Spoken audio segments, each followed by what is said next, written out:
যে ওষুধে মানুষের প্রাণ বাঁচে রোগমুক্তি হয় সেই ওষুধে রাস্তায় পড়ে লুটোচ্ছে, অথচ স্বাস্থ্য কেন্দ্রে গিয়ে ওষুধ পাচ্ছে না মানুষ। গ্রামবাসীদের অভিযোগ, তারকেশ্বরের নাইটো উপস্বাস্থ্য কেন্দ্র থেকে গত 2 বছর ধরে কোনো ওষুধ পাওয়া যায় না, নেই কোনো সঠিক পরিষেবা। শুধু তাই নয়, স্বাস্থ্যকেন্দ্র গেলে চিকিৎসক স্বাস্থ্যকর্মীরা দুর্ব্যবহার করে। এদিকে রবিবার চরম উত্তেজনা স্বাস্থ্যকেন্দ্রের সামনে।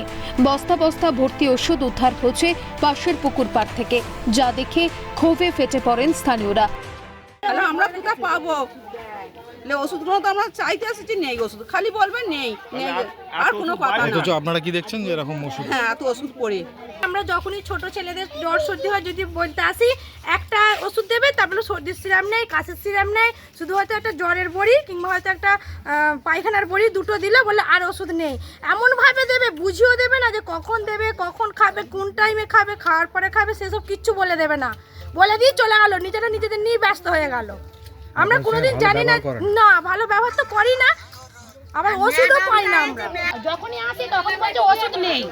আমরা এসে দেখছি এত ওষুধ পড়ে রয়েছে, বস্তা 3 ওষুধ। তাহলে ওষুধগুলো কোথা ছিল এতদিন? আর আমরা এলে আমাদেরকে বলছে ওষুধ নেই। যে বস্তা বস্তা যে ওষুধ উদ্ধার হয়েছে এগুলো কি খারাপ হয়ে গেছে? না, 26 সাল পর্যন্ত ডেট ছিল তো ওষুধগুলো। 26 পর্যন্ত ডেট আছে ওষুধগুলো। এই বিষয়ে কিছুই জানেন না বলেই দাবি নাইটো উপস্বাস্থ্য কেন্দ্রের স্বাস্থ্যকর্মীর। ওষুধের স্টক, সব ওষুধ তো সবসময় থাকে না, এইটুকু আমি যেটা জানি দিদিদের। কিন্তু আমি তো হচ্ছে ওষুধের কতটা কি আছে নেই ওটা তো দিদিরা, আমরা নই। এসছেন মানে কি, আজকে আমরা ফিল্ডের কাজ, দিদিদের হসপিটাল। যদিও তারকেশ্বর ব্লকের স্বাস্থ্য আধিকারিক সৌভিক দাসের দাবি কিছু ভুল বোঝাবুঝি হয়েছিল, তবে পুলিশি হস্তক্ষেপে সমস্যার সমাধান হয়ে গেছে।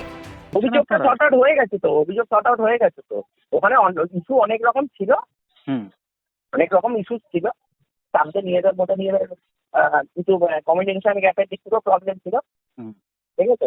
সবকিছু নিয়ে জিনিসটা সেখানে পুলিশ হস্তক্ষেপ জিনিসটা সমাধান হয়ে গেছে, কিন্তু নিজেদের মধ্যেও প্রবলেম ছিল, জিনিসটা হস্তক্ষেপ হয়ে গেছে।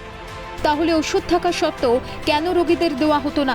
কেন এভাবে নষ্ট করা হলো ওষুধ? পিছনে কি কোনো দুর্নীতির জাল ছড়িয়ে রয়েছে? প্রশ্ন উঠছে।